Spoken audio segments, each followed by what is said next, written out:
14장 11절로 12절 말씀을 한번 보자고요. 오늘 말씀의 제목은 그보다 큰 일입니다. 일단 11절에서 예수님께서 하신 말씀이 있어요. 너희가 믿지 못하겠거든 행하는 그 일로 말미암아 나를 믿으라. 이런 말씀을 하셨어요. 행하는 그 일이 무엇이냐? 행하는 그 일이 이제 구약에 예언된 대로 어떻게 행하셨나, 현실에서 어떻게 이루어졌나 한번 제가 살펴보려고 그래요. 많은 예언이 있지만 그 중에 하나 이사야 35장 4절로 6절 말씀을 제가 읽어드리면서 어떻게 이루어졌는지 말씀을 드릴게요. 겁내는 자들에게 이르기를 굳세어라, 두려워하지 말라. 보라, 너희 하나님이 오사 보복하시며 갚아주실 것이라.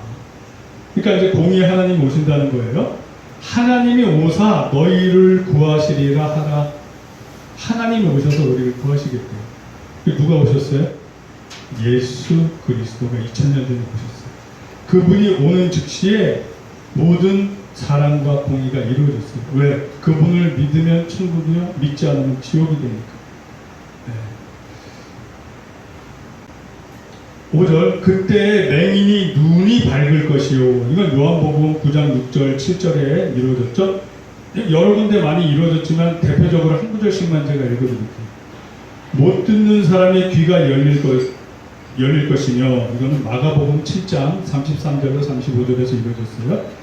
그때 저는 자는 사슴같이 뛸 것이며, 마태복음 15장 31절에 그런 일이 발생했어요. 그리고 사도행전 3장 6절에서 8절에서는 아예 저는 자가 아니라 안진뱅이가 일어나게 됐어요. 말 못하는 자의 혀는 노래하리니, 마태복음 9장 33절에서 일어났어요. 이는 광야에서 물이 솟겠고 사막에서 시내가 흐를 것이니라.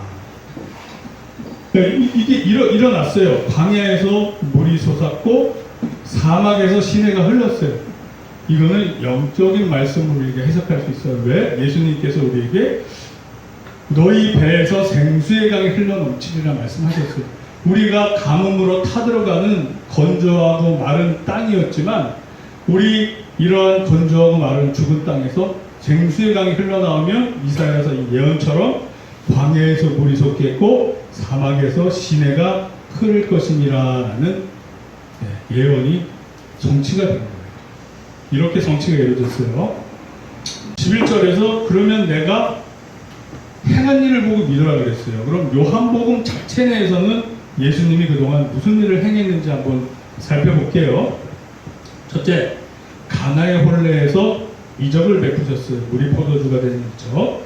그리고 둘째, 성전 정화 작업을 했어요. 그러면서 그 위치 고하 막론하고 할 말 다 하셨어요. 그리고 막 오히려 돈 바꾸는 사람 채찍질하면서 오히려 내쫓기까지 하셨어요.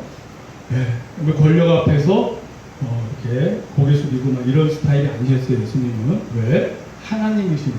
본인이 하나님 아들이시니까. 그리고 니고데모와의 대화를 하셨어요. 니고데모는 뭐예요? 당시의 최고의 지식인이에요. 당시의 최고의 지식인을 가르쳤어요. 오히려. 그러고도 너가 전 이스라엘의 전생으로서 이걸 이해 못하느냐. 오히려 거꾸로 가르쳤어요. 어떻게 태에서 다시 또 들어가야 되겠습니까? 어떻게 거듭나야 되겠습니까? 이렇게 가르치셨어요. 니고데모는 변화됐어요. 그리고 네 번째, 사마리아 여자와 대화를 하셨어요. 사마리아 여자는 그렇게 막 훈계하시지 않으시고 오히려 다독여줬어요. 너가 남편이 어떠시었나? 지금 있는 사람도 내 남편이 아니다 하면서 그냥 이렇게 다 선지자로서 본인을 밝히면서 이끄셨어요. 자, 그리고 다섯 번째, 왕의 신하의 아들의 열병을 치료해 주셨어요. 직접 가시지도 않고 그냥 신하의 아들이 나왔다. 가는 도중에 만나서 열이 떨어졌다는 얘기 들어요. 그리고 여섯 번째, 베데스다 연못에서 38년 된 병자를 치유하셔요. 38년 된 병자, 무슨 병인지는 정확히 안 나타났지만 38년 동안 그냥 누워있던 거예요. 이게 중풍인지 뭔지는 모르겠어요. 아무튼 근데 거동을 제대로 못하는 병으로 누워있던 거예요. 자, 그리고 일곱 번째, 오병이어로 5,000명을 먹이셨어요. 오병이어로 5,000명을 먹이시고, 또 여덟 번째, 갈릴리 호수 물 위를 걸어오셨어요. 갈릴리, 그리고 사람들이, 제자들이 유령이 다 막 놀라기도 하고, 내내 안심하라, 이렇게 말씀도 하시고. 아홉 번째, 음행 중 잡혀온 여자를 용서하셨어요. 당시의 율법으로는 돌로 쳐서 죽였어야 됐지만, 그것을 죄 없는 자가 돌로 치라 하시고 살려주셔요. 은혜를 베풀어 주셔요. 구원의 주임을 나타내 보이셨어요. 그리고 열 번째, 맹인을 고쳐주셔요. 실로에 이렇게 진흙을 침으로 이겨서 눈에 바르시고 실로암에 가서 씻으라, 그리고 광명을 안겨주셨어요. 그리고 죽은 나사로를 살리셨어요. 네, 역사적으로 죽은 사람이 이렇게 다시 살아난다는 것은 극히 매우 드문 일이에요. 하나님의 역사심이 있을 때 간혹 일어나는 일이에요. 뭐 베드로나 사도 바울이나 성령님으로 충만하고 이게 사역에 정말 필요할 때 한정적으로 다시 살려주시는 거예요. 그리고 12번째, 12제자를 세족식을 하셨어요. 그러면서 이런 말씀하셔요. 목욕한 자는 발만 씻으면 된다. 왜? 너희들은 나를 구주 예수를 믿었으니 이제 깨끗하게 됐다. 근데 당시 이스라엘 사람들은 샌들을 신고 다녔어요. 그 샌들 신고 다니면 그 광야의 그 흙먼지가 발에 묻는단 말이에요. 그래서 발만 씻으면 돼요. 그래서 예수님이 이제 너희는 목욕을 했으니 발만 씻으면 된다. 이건 뭐냐면 아무리 12제자를 할지라도 너가 나를 믿고 구원받고 변화받았다 해도 살면서 너희는 어쩔 수 없는 인간의 한계로 죄를 지으면서 살게 될 것이다. 그럴 때마다 발을 다시 씻죠. 즉 회개를 하여라. 회개를 하여라. 내가 의로운 행위로 하나님 앞에 의롭다 인정받을 수 없어요. 우리는 완전치 못하기 때문에 그래요. 수시로 사탄이 또 유혹과 미혹을 하기 때문에 우리의 마음의 중심이 수시로 흔들릴 수 있단 말이에요. 그러면 넘어질 수 있어요. 넘어지면 어떻게 해야 된다? 예수님 말씀하셨잖아요. 너희는 목욕했으니 발만 씻으라. 주님 앞에 나와서 다시 회개만 하면 또 거룩한 영으로, 성결한 영으로 거듭나게 되는 거예요. 자, 그래서 예수님께서 그랬어요. 야, 너희들이 나를 못 믿냐? 내가 하나님의 아들로 못 믿냐? 그럼 지금까지 내가 한 이 행적들, 이 일을 보고 믿으라. 그러면 과연 예수님 말고 누가 세상에 태어나서 이렇게 많은 이적과 기적을 누가 하셨단 말이에요? 누가 할 수 있단 말이에요? 누가 무리를 걸을 수 있으며, 누가 죽은 자를 살릴 수 있으며, 병자를 한두 명 고친 게 아니라 정말 많은 사람들을 고치셨단 말이에요. 네, 그리고 만인이 보는 앞에서 부활 승천까지 하셨어요. 과연 누가 이런 일을 할 수 있단 말이에요? 그래서 우리가 믿음이 떨어졌을 때, 믿음이 예수님 진짜 하나님의 아들 맞아? 막 그랬을 때 이 말씀에 의지해서, 이 말씀에 근거해서 세상에서 이럴 수 있는 분은 오직 주 예수 그리스도밖에 없다. 이분이 하나님이 아니라면, 이분이 하나님의 아들이 아니라면 이런 일은 도저히 불가능합니다. 자, 근데 문제는 12절이에요. 12절. 예수님이 뭐라고 그러시냐? 내가 진실로 진실로 너희에게 이르노니 나를 믿는 자는 내가 하는 일을 그도 할 것이요. 잠깐만, 여기 스톱. 지금 예수님이 무슨 일 하셨죠? 머리를 고르시고 38년 된 병자 일으키시고 장님을 눈을 뜨게 해주시고 오병이요 떡 5개 물고기 2마리를 5,000명을 먹이시고 이 세상에 있는 모든 제대로 기록된 역사서에 이런 기록이 없어요. 인간으로서 할 수 없는 일이에요. 아무리 성령 충만해도 뭐 진짜 하나님의 은사와 막 역사가 일어난다 하는 교회 가도 이렇게 예수님이 하신 일을 할 수 없고 일어나지도 않아요. 간혹 은사로 한두 가지 병 고침의 은사 정도. 네. 그렇다면 이게 무슨 말이에요? 병 고침의 은사나 능력 행함의 은사 몇 가지는 일어나지만 예수님처럼 이렇게 한 일을 할 수 있는 사람이 없어요. 그럼에도 불구하고 내가 하는 일을 그도 할 것이요 또한 그보다 큰 일도 하리니. 여러분 이거 심각해져요. 예수님이 하신 일보다 더 큰 일을 한대요. 우리가 더 큰 일. 이는 내가 아버지께로 가리라. 그러니까 여기서 우리가 이 관점을 약간 전환을 해야 돼요. 지금까지 쭉 제가 말씀드린 거는 이적적 측면, 도구적 측면, 누군가를 믿게 하기 위한 측면이었단 말이에요. 예수님이 이런 일을 왜 하셨어요? 내가 하나님의 아들이니까 나를 믿어라가 핵심 포인트예요. 실질적으로 예수님께서 하시고자 하는 일은 너희들이 나를 구주로 믿고 나를 믿어라가 포인트인 거예요.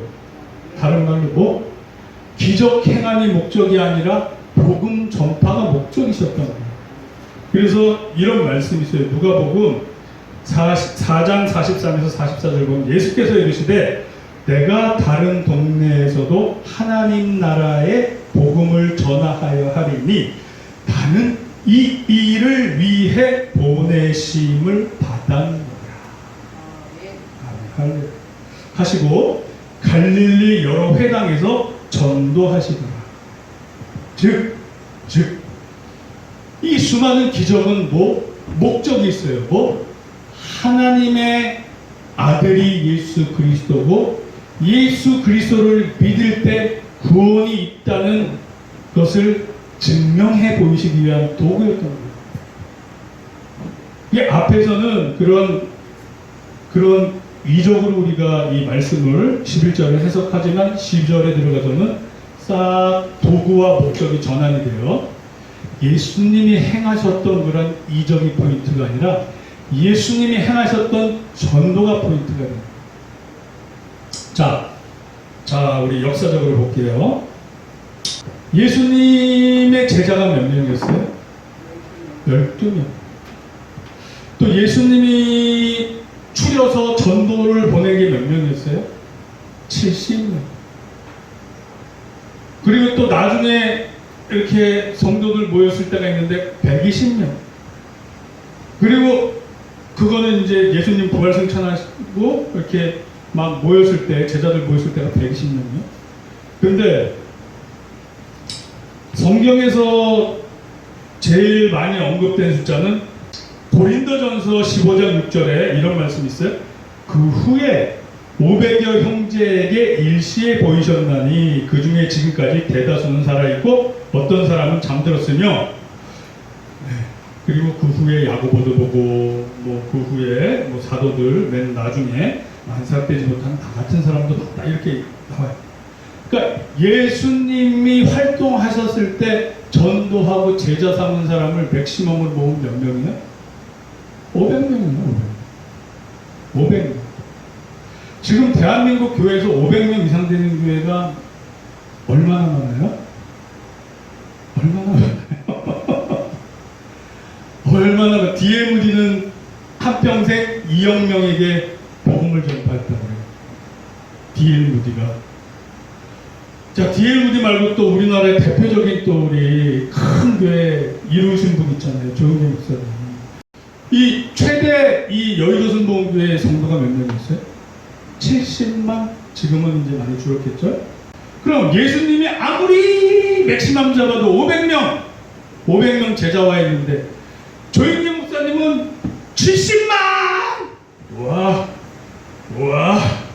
그 말씀인 거예요. 예수님이 하신 말씀이 다보다 큰 일을 너희가 하겠다. 왜? 내가 올라가서 너희에게 성령님을 보내줘서 너희가 전도 사역을 할 수 있도록 도와줄게. 너희 중에는 나보다 더 큰일 할 사람들이 있어. 나는 기껏 500명 제자 남기고 가. 하지만 너희는 나중에 2000년도에 대한민국 여의도에는 70만 제자화를 할 거야. 이런 것까지 포함이 되는 거예요. 그런 거예요. 그런 측면이다. 자, 제가 왜 이 얘기를 하느냐. 예수님이 포인트를 둔 건 그런 거다. 내가 했던 이적, 기적을 행하라 이 뜻이 아니라 내가 했던 전도 사역을 너희도 하라. 전도할 때는 뭘 해야 돼요? 전도할 때 뭐 해야 돼요? 사랑의 마음으로 해야 돼요. 전도는 수지타산 따져서 하는 거 아니에요. 그래서 전도할 때 맨입으로 하는 것보다 투자하는 효과가 있어요. 투자하는 효과가 있어요. 뭐라도 도와주고 제공해주면 사람들이, 안 믿는 사람들이 왜 저 사람이 나에게 이런 과도한 사랑을 베푸나? 왜 나에게 과도한 사랑을 베푸나? 왜 저 사람이 쓸데없이 나에게 친절하고 왜 나에게 돈을 쓰나? 그래요. 그래서 이거는 세상 계산법하고 좀 달라요. 하나님 나라의 계산법은. 그래서 예수님은 이 전도에 포커스를 맞췄어요. 내가 아버지께로 가니라. 즉 전도할 사람이 없어. 이제 내 대신 니네가 전도해. 이걸 우리에게 맡겨주고 가신 거예요. 예수님이. 자, 그 마태복음 28장 18에서 20절. 이 예수님 이게 이제 부활하신 다음에 승천하시기 전에 하신, 우리한테 하신 유언이잖아요. 이 유언이니까 중요하니까 보자고요. 예수께서 나와 일러 가라사대 하늘과 땅의 모든 권세를 내게 주셨으니 그러므로 너희는 가서 모든 족속으로 제자를 삼아 아버지와 아들과 성령의 이름으로 세례를 주고 내가 너희에게 분부한 모든 것을 가르쳐 지키게 하라. 볼지어다 내가 세상 끝날까지 너희와 항상 함께 있으리라 하시니라. 아멘. 그리고 사도행전 1장 8절에 이런 말씀 있어요. 오직 성령이 너희에게 임하시면, 예수님이 뭐라고 하셨어요? 내가 가는 게 낫다. 또 다른 보혜사 너에게 보내줄 거다. 내가 있는 것보다 가는 게 나아. 왜? 예수님은 육신의 한계가 있잖아요. 전 인류를 상대할 수 없어요. 이스라엘 공의 그만큼, 또 살아계신 숨쉬는 그만큼, 그 기간 그만큼. 그래서 내가 가고 또 다른 보혜사가 오는 게 너에게 유익하니라 말씀하셨어요. 그래서 사도행전 1장 8절에 이런 말씀하세요. 오직 성령이 너에게 임하시면 너희가 권능을 받고 예루살렘과 온 유대와 사마리아와 땅끝까지 이르러 내 증인이 되리라 하십니다. 내 증인이 되는 게 뭐예요? 전도하는 거잖아요. 예수가 그리스도, 예수가 구세주, 예수가 하나님의 아들, 그를 믿어야 구원받는다고 전도하는 거잖아요. 그게 증인이 되는 거예요. 위트니스. 예수님. 우리 안에 예수님을 믿고 우리 안에 성령님 하셨잖아요. 그러니까 우리가 다 증인이 되는 거예요. 저와 여러분들이 과연 내가 크리스찬이라면 내가 저 불쌍하고 가련한 믿지 않는 영혼들을 위해서 내가 지금 무엇을 하고 있나 돌아보셔야 돼요. 이렇게 예수님이 원하시는, 예수님이 하시는 일보다 더 큰 일을 할 수 있는 저와 여러분들이 되기를 예수님의 이름으로 강력히 축원합니다. 아멘.